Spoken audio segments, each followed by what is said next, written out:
The Jacksonville Jaguars are currently sitting at 10 wins with 4 more weeks left to go of the season.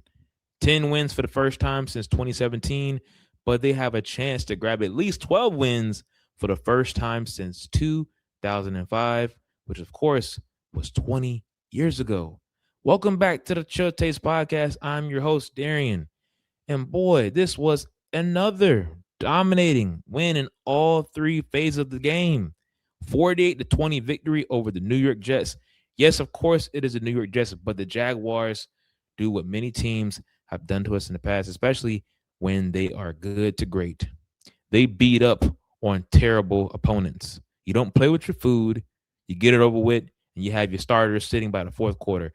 And that is exactly what the Jaguars have done during this last 3 weeks of play. Most importantly, they're currently riding a 5 game winning streak.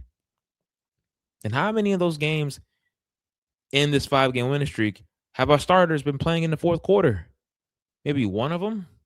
The Titans game, maybe, I think, but still, this is feeling college esque, beating up on opponents. It is the NFL. Players get paid to play defense too.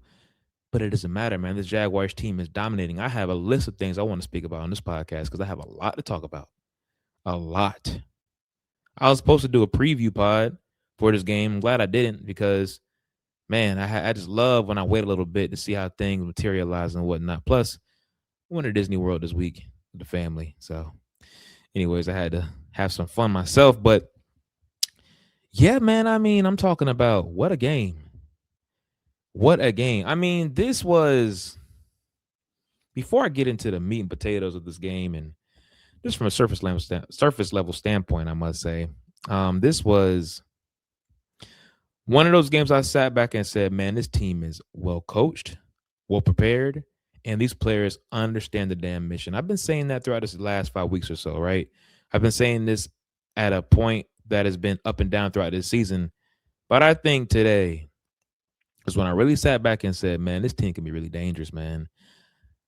I've been comparing this team to what I've seen before with the Buffalo Bills during their time when they were, dominating without question during their reign, during the early parts of the Josh Allen era, right? When they were winning like 13 games a year, just coasting past the AFC East. Granted, they've been doing that still, but it's been more of a struggle and more of a contest and more of a grind, I would say. And not saying the Jaguars haven't grinded for the wins either this year, man, but it's very reminiscent of what we've seen from that Bills team. There's domination in all three phases, quarterback play, playing like elite product, the offensive line, elite product. And granted, we're not elite, I will say, but more so great product, I would say, right? The defense playing great, good to great as well, forcing turnovers, getting sacks, pressures, making bad quarterbacks look like bad quarterbacks, even shutting down the good quarterbacks. This game is very fun to watch when all things are clicking in your favor. Biggest takeaways from this win today. I think first and foremost, this was a game where I may sit back and question Aaron Glenn, man. I'm a big fan of his, but damn, man, this is a game where the front office could look at you a little bit differently. I mean, damn near getting put 50 points on top of your team is never good, no matter how bad you are in this league. You won't last much longer if you allow things to happen like that. And this Jets team has periodically, throughout these last few weeks, been pretty good. I think they're 3-3 or now 3-4 in their last 7 games. Granted, of course, they had a lot of starters sitting out, but still, it's kind of like, you don't want to see stuff like that happen, I think he's safe though. That's probably my biggest takeaway from the Jets. But man, that's a loss that is going to be like kind of hard to take in after showing so much improvement leading up to this game today, right? But nevertheless, though, I didn't have the Jets winning. I didn't think they'll have 48 points put on top of their head, but hey, that's better news for us Jaguars, right? Jets aside, though, focusing strictly on the Jaguars, before I get into the most important factor of this game, I want to say Liam Cohen, the job you've done with this team this year has been remarkable to watch. If he's not a top 2 candidate for Coach of the Year, the award should be thrown away. Okay? I know you want to give it to Mike Vrabel. I know you want to talk about Sean McVay, but in my opinion, I think the more impressive jobs I've seen from NFL teams this year, NFL coaches this year have been the Bears, Jags, and Patriots in that order. Granted, the Patriots were terrible last year, but they've had an easy schedule. Okay, it's very impressive to watch, I will say, but they've had an easy schedule. You're watching the Jaguars and Bears play against some serious comp out there, and although the Packers may not clinch the first seed, may not even win their division, but they'll be a playoff squad. Whereas the Jaguars have a chance to clinch their division and be a top 3 seed in the AFC. Regardless of the fact, though, if those 3 coaches aren't in the running, aren't in the finalists for Coach of the Year, throw the award away. Anyways, and also watching how this Buccaneers team out there struggling in the league is just chef's kiss, man. Chef's kiss. The Bucs organization did a terrible job of not trying to retain Liam Cohen this past offseason instead of promoting or just letting Todd Bowles linger around when we all know his time should have came to an end more than likely last year when the writing was somewhat on the wall. But now it is full on display. And granted, he may make it to the playoffs still because of the Carolina Panthers failing to take advantage of the opportunity they had today against New Orleans, a 4-win team. But anyways, we'll see how that unfolds. But I will say, man, Liam Cohen, fantastic job with this team, man. The offensive play calling, the preparation, the players believe, the buy-in.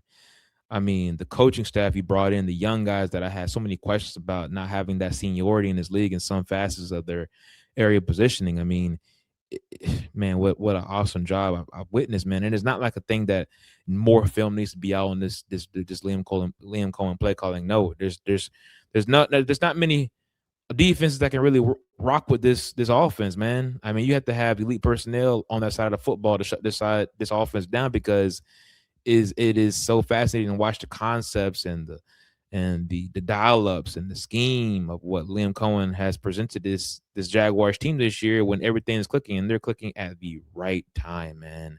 It's so fun to watch this work towards the back half and the end of the year because that means come playoff time, look the fuck out. Other than that, though, give my flowers to Liam. Let's talk about some of the bigger takeaways, though, right? The offensive line, once again today, allowed 0 sacks. I'm not sure how many times that's happened this year, but it has happened a lot. I want to say at least 5 times this year in games, maybe even more. The offensive line allowed 0 sacks.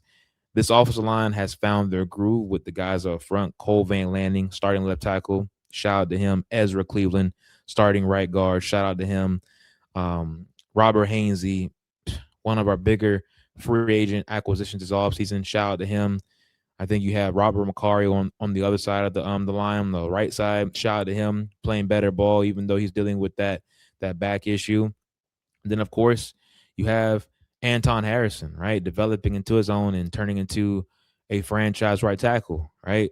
Solid piece, getting better week in and week out, especially when it comes down to running the run blocking, and his pass pro is improving as well. But I mean, the job we've seen from Cole Van Lanning, I know there's a lot of talk about him being re-signed or whatnot, and hopefully we can bring him back for a hometown discount. And if not, I'll have to let him walk because I think prioritizing Jacoby Myers and Devin Lloyd is most important right now. But nevertheless, though, man, the job I've seen from Cole Van Lanning lets me know that development is taking place on the staff, especially if the guys are in position to be developed. Okay, Walker Little's trash. Okay, he was never supposed to be brought back. You can obviously see that there's been development with these guys, headlined by Cole Van Lanning, and in my opinion, Ezra Cleveland, and maybe even Robert Hainsey as well. I think every single one of our linemen have gotten better. One more thing I want to touch on from the Liam Cohen play calling before I talk about the defense, and I'll circle back to like the last important thing. I've noticed that whenever our running backs aren't able to get the game going with the running attack, he finds so many different ways of being able to utilize them in a passing attack. That was on full display today. Travis Etienne, 3 receiving touchdowns, 75 yards receiving, around 30. I think he had less than 30 yards rushing, but he had a total of 100+ yards from scrimmage today. That is great coaching, not staying one-dimensional and realizing that you have a running back that can do a lot of unique things. Love to see that, man. Even Bashal Tootin caught a touchdown today. 4 receiving touchdowns from your running backs. Amazing. Maybe even 5. Now think about it. No, I'm sorry, 4. 4 receiving touchdowns from your running backs today. That is beautiful. Beautiful, beautiful play calling from Liam Cohen. Defense. I thought our defense was a bit lacking today. Maybe they played down the competition, right? I thought they had their moments where I was like, granted, they still didn't allow a 100-yard rushing attack today individually.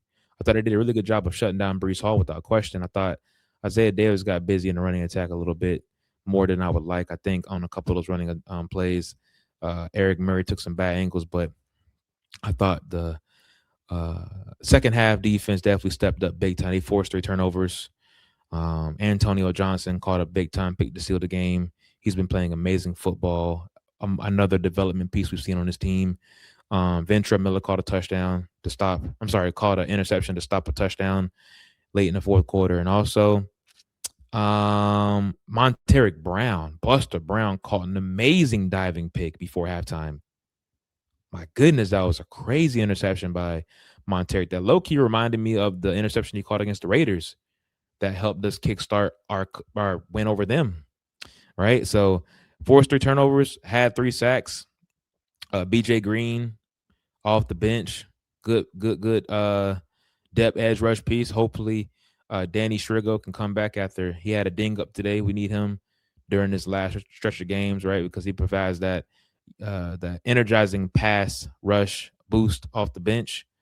I thought our edges played okay. I thought Trayvon Walker had some good run stops today. Josh Hines Allen kind of got walled up against Fashanu. So I have to watch the pressures on how many he accumulated in that game of the matchup. But I mean, I thought the defensive line, community effort by them, right? Defense woke up in the second half. We're going to need their best performance next week against a very hot Broncos team. We'll talk about that later on in the week. But I thought, they woke up in that second half when the offense was pretty much just scoring at will, right? And they were scoring at will because of the damn quarterback. The Jacksonville Jaguars offense was scoring at will because of their damn quarterback. I will say it again. The Jacksonville Jaguars offense was scoring at will because of their damn quarterback. I'm going to look at this camera when I speak about this quarterback. This quarterback that I've been so patient with. This quarterback that I've even had at moments this year of just like, is it really turning out to be true that he is not our guy? I asked for him to do layups. I asked for him to do the simple things. I asked for him to just show some consistency. I asked for him to just play within the offense and not do too much. We saw that within the games they won this year against the Chiefs, the Niners, the Texans early on, the Raiders. But that Cardinals game told me everything I needed to know about this guy. It was ugly. It was the Trevor Lawrence experience. But I think how everyone talks about that Texans game being a wake-up call, that second Texans game being a wake-up call for the Jaguars team in totality, and I think it was, without question.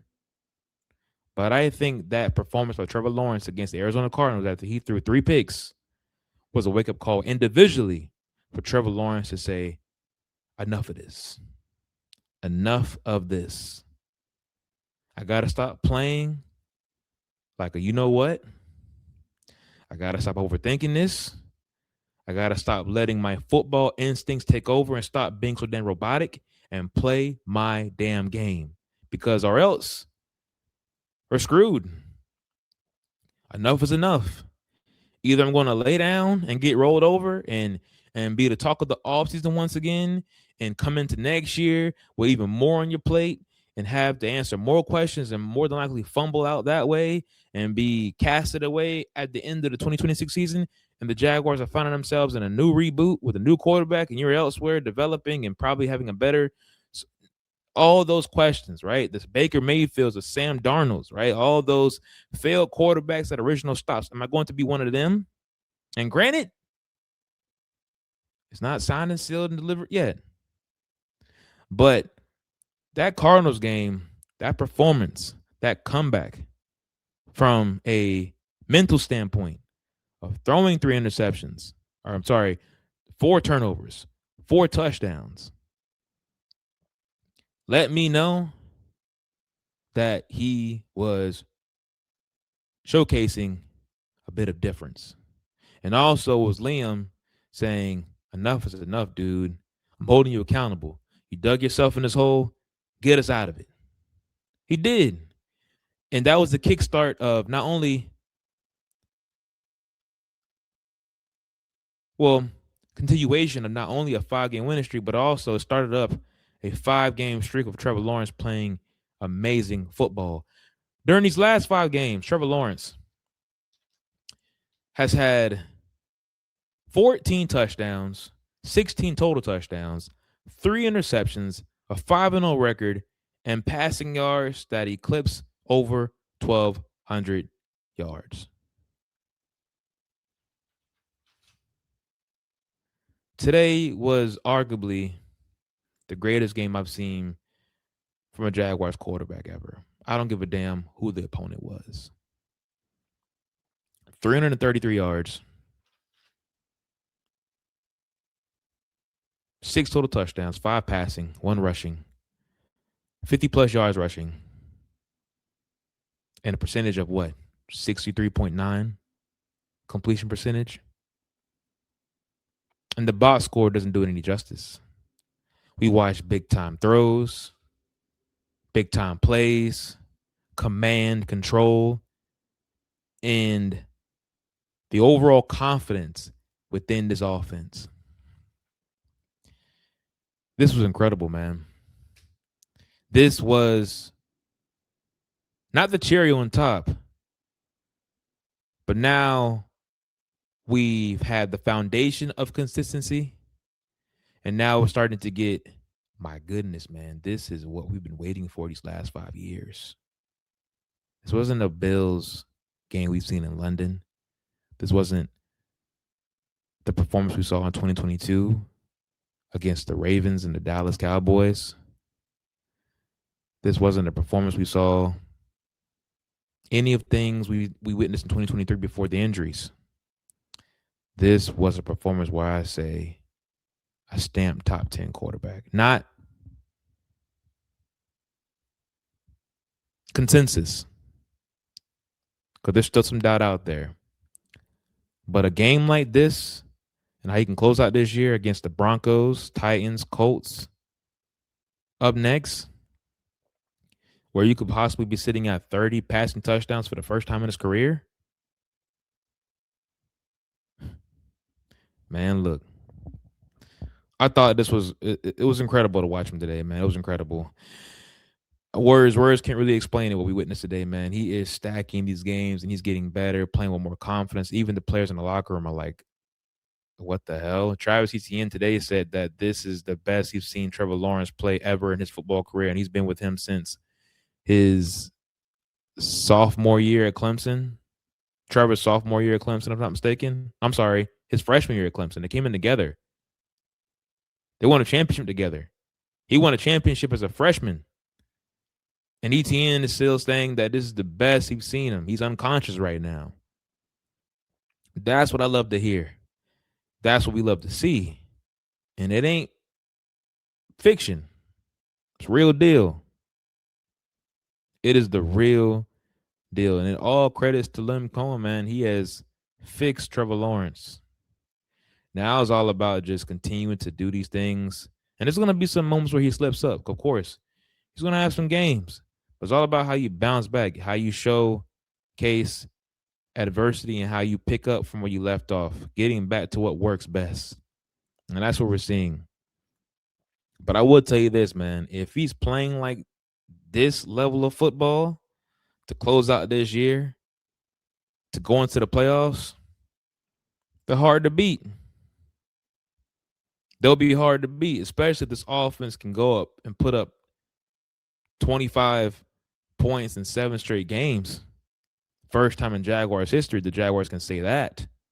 25 points in 7 straight games, 25 plus points in 7 straight games. Keep in mind now, this Jaguars team put up 29 points against the Texans before they blew it.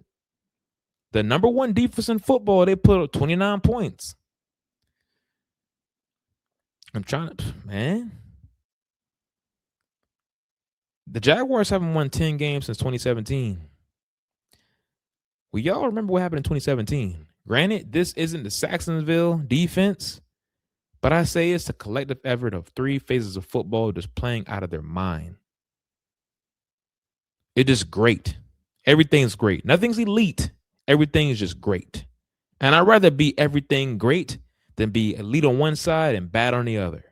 Everything from what I'm seeing right now is great. The coaching is great. The quarterback play is great. The offensive line is great. The defense is great, in my opinion. When you're number one in any category, I consider you great, especially a important category. Maybe not takeaways per se, but number one is stopping the run.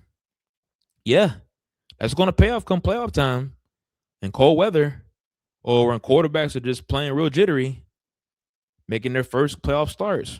Drake May. You get what I'm saying? Or quarterbacks that are not known to play good come postseason. Justin Herbert. Patrick Mahomes ain't coming out there. And, prayers to him. Unfortunately, he tore his ACL. The Chiefs have officially been eliminated. But the boogeyman ain't going to be there. 15 in Chiefs Kingdom, he ain't showing up to the party this year. Number 8 in Baltimore, he grasping for straws right now. And 17 in Buffalo, he doing his damn thing right now. But we all know how they get in the playoffs. Can't trust them, to be fair. 10 out there in New England, he brand new. And we've seen him against some comp today. And I like the Patriots this year. I love their story this year. They got the Ravens next week. We'll see how they respond.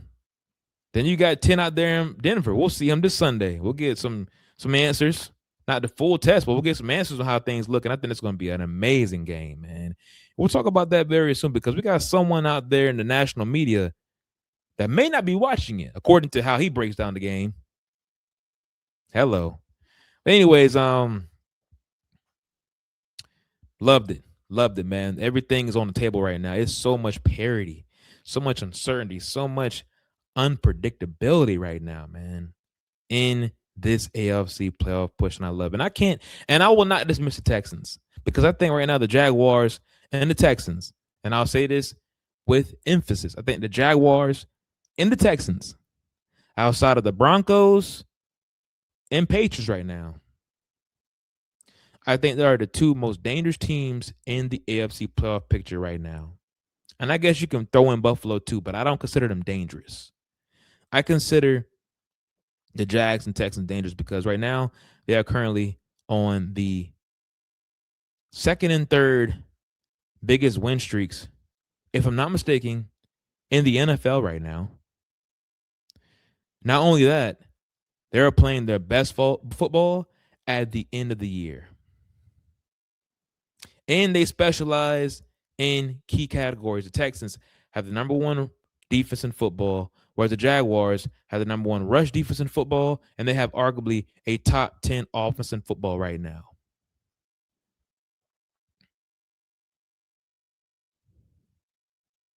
Just saying, man. As of December 15th. Anyways, let's talk about something that hit the timeline earlier this evening during the tail end of the afternoon games. A guy that's been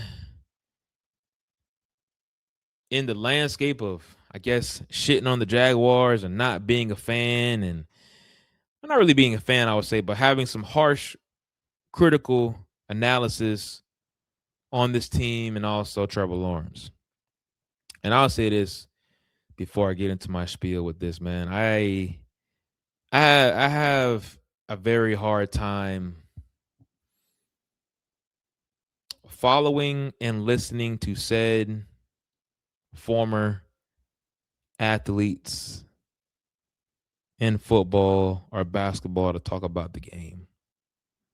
Granted, I know they played this game at a very high level. They were one of the 1%ers to make it to the league, specifically speaking in football right now, of course, right? Rare commodity, 1% type athletes, right? Future Hall of Famers, some of them.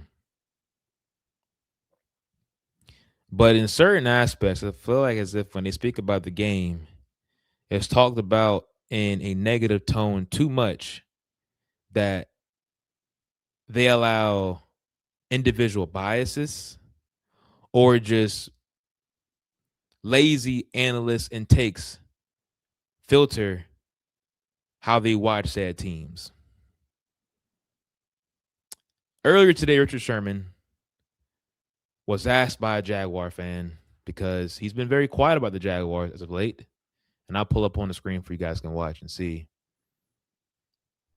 If there are people watching on YouTube, if not, you can head to my Twitter and just scroll down my page. You'll see it. I kind of get it up here. Okay, let's go full screen with this.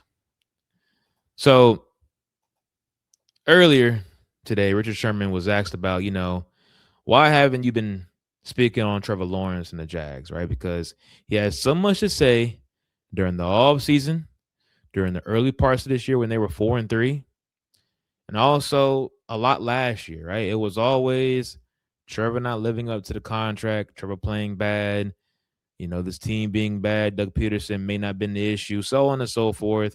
Now that the Jaguars fired Trent Baalke, they brought in Liam Cohen with James Gladstone. Is it the right answer? Is it going to work out, right? Is it going to be whose fault can they blame if Trevor still ends up being bad, right? And granted, I think all those were very fair questions to say or to ask and very fair statements to make. I couldn't debate those at the time, right? But at one point this year, I think it was during the Rams and Jazz game back in London earlier this year, he said that pretty much on the lines of, after watching a game like this, I found it so crazy and hard to believe that Trevor makes this much more money than Matthew Stafford when they're obviously two different quarterbacks. One is obviously better than the other. Granted, okay, cool, whatever, pile on more because the Jaguars are getting their brains beat in and Trevor was not playing good that game, all right? But since then, he's been very quiet. Granted, okay, you don't have to speak about the Jaguars. I get that. But even quiet on your own podcast when you are doing weekly recaps, like week 1, week 2, week 3, week 4, week 5, so on and so forth, right? So you're speaking on a lot of teams in the league. Not saying you watch every team and not saying you have to speak on teams that aren't winning, but you're watching and recapping games week in and week out. And of course, during this time of the year, you are talking about teams that can go for a deep playoff run, teams you have no faith in, so on and so forth, right? But you have been radio silent. So a fan of the Jaguars asked today, if you guys can see it, David Rims MTL on Twitter asked, interesting how you suddenly stopped tweeting about Trevor Lawrence. Richard says, I stopped watching them altogether weeks ago. Keep in mind the Jaguars on a 5-game winning streak. They've been one of the hotter stories in football, and they're also one of the hotter teams in football. David said, I was just chirping, but what kind of NFL analyst isn't watching a first-place team this time of the year, coming off a 4-win season as well? I agree, right? Because especially for a content creator myself, when I speak about my TikTok videos, when I go live, I'm talking about things that are in the moment.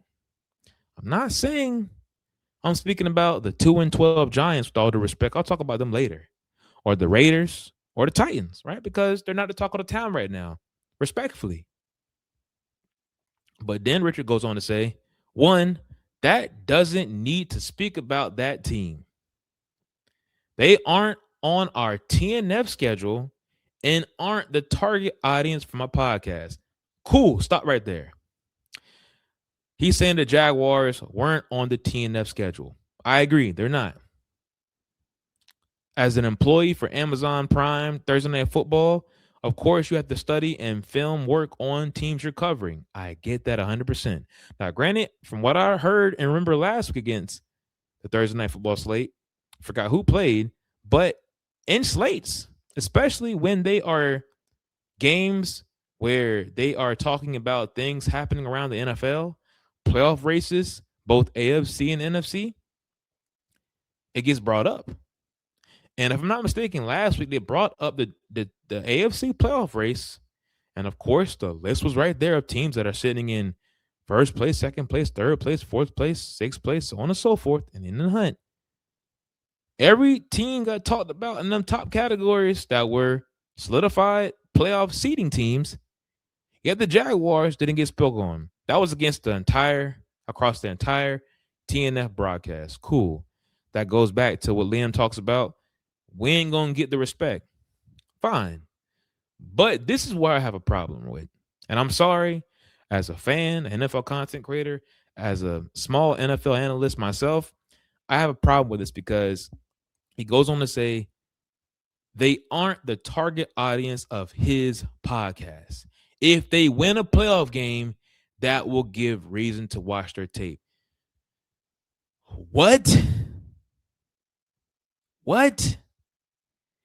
On your own individual podcast on YouTube, where you're doing weekly recaps on teams and talking about sad things going around the NFL, you can spend a brief moment talking about the number one team in the AFC, and I'm 100% sure you are speaking on the Texans. I'm 100% sure you spoke on the Colts within these last 5 weeks. I'm not understanding. And it said you say you if they win a playoff game, that would give reason to watch their tape. What? They have to win a playoff game for you to sit down and actually watch the tape. I'm not saying you have to watch the all 22 and scout position by position and grade and figure out what coverages they're playing in zone or what routes are being ran between receivers and what running back is. I'm not asking for that. I don't think fans are asking for that either.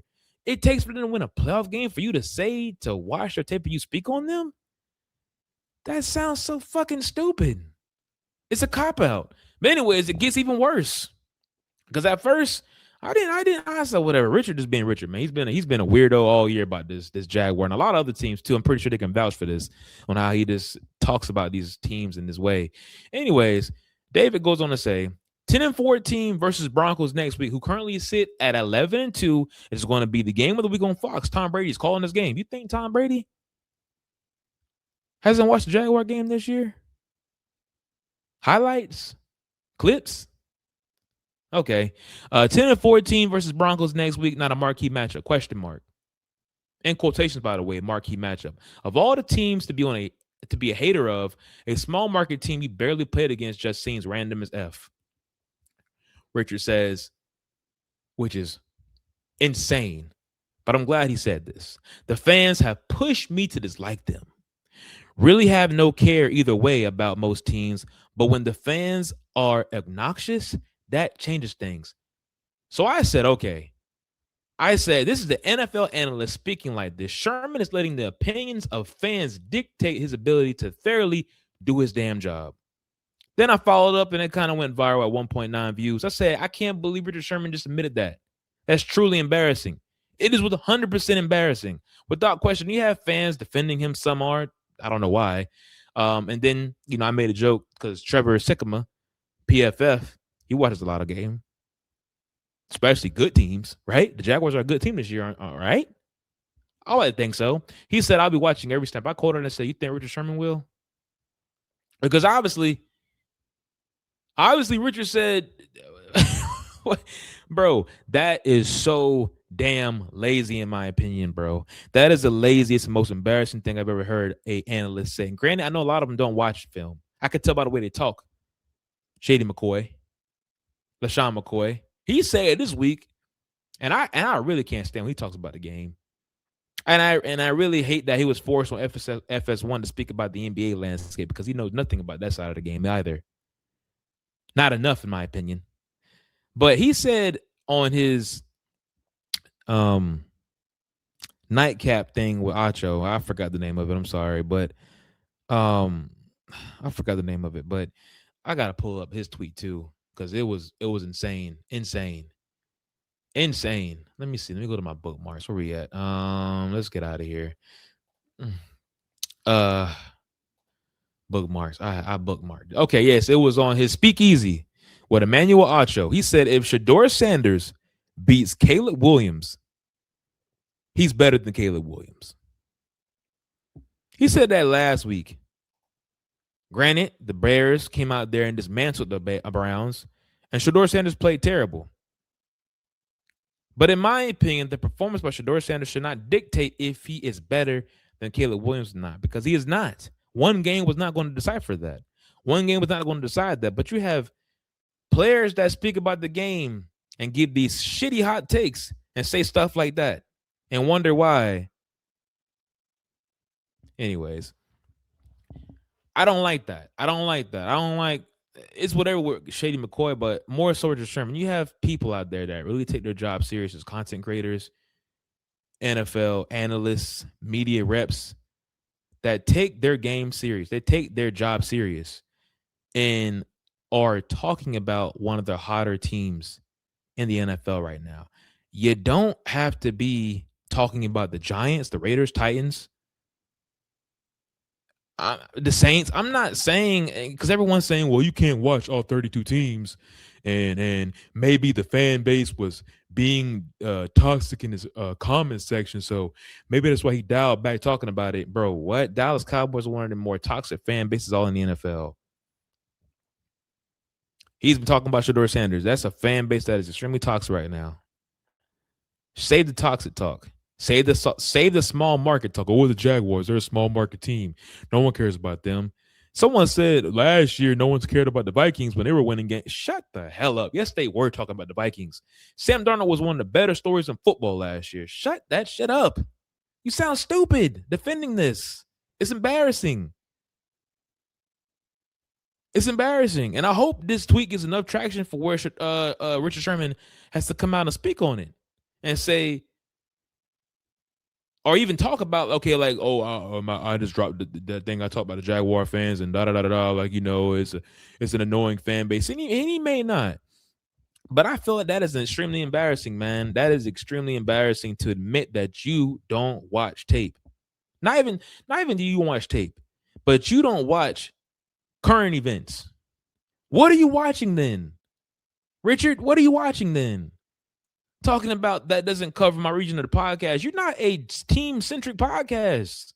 You're not a Niners only podcast. You're not a Seahawks only podcast. You're not a Buccaneers only podcast. You talk about all teams, all quarterbacks around the landscape. And it's not that we are asking Richard to give a full 1 hour breakdown of the Jaguars. I'm not even asking him to even own up to his wrongdoings of talking about the Jaguars, because they were fair takes. They were honest takes. And you can continue talking about that. Well, I see the Jaguars doing their thing out there. I see what they're doing right now. They're putting together wins, but I can't trust them. That's fair. Say that. Say that. Trevor Lawrence is stacking games, but I just still can't trust it. Or about time, Trevor, because I've been saying that too. About time Trevor plays like he's supposed to be playing. I would respect that too. But the fact that you threw stones, threw haymakers, and now you find yourself unable to speak about said things because of a fan base. What? Little old Jaguar fan base is so toxic in your comments that you can't spend time talking about them? I was talking about the team briefly. What the fuck, bro? But shout out to John Rivers on Twitter. He made a great statement, a great tweet. He said that, because I said that, are you going to, because I commented on the Trevor Sycamore thing about him questioning if he's going to watch the game next week, right? And John said, I think he said something like along the lines of no or something like that. And I said, it's shameful. And he was like, yeah, but if the Broncos win, he'll be circling back to say, oh, well, this is why I can't talk about the Jaguars, so on and so forth. And I was like, yeah, he's going to exactly do that. He's going to try to victory lap late as hell. And also, if Trevor plays a bad game, he'll be saying, well, this is why I couldn't trust Trevor. It's why I kept to say, that's why I remained silent. It's Bush League. It's stupid. It's not consistent. It's lazy. You're not doing your damn job. I can't take your opinions seriously. Can't watch your show seriously. Never did, but it makes me not even want to go watch the show because you're not 100%, you're not 100% honest. That tells me right there you are lazy on your job. And I'm not asking you, no fan is asking you to cover all 32 teams. But it's a simple fact of now that we know you don't watch these games for real, that when we hear you talk about these games going forward, it's going to go in one year at the other because you're just watching the timeline or catching up very late. Like, bro, man, I don't know, man. Maybe I'm making a big deal about it. I don't know. And I'm not just saying this because I'm a Jaguars fan, but I think that is pretty shameful for any fan base that he is, relinquishing that type of statement to. If the Giants were, I would have said the Giants because they're a marquee team. They're from New York. I would say the Titans in our own division. If they were 10-4 this year, after being with the first overall pick last year and had a 10-4 record, and they were first place in the AFC South, and he was saying stuff like, "Well, I don't want to talk about them because their fan base is toxic and obnoxious." Stupid, bro. Needless to say, like Liam Cohen said last week in the presser, respect ain't coming. Bottom line, it ain't. All right, and that's fine.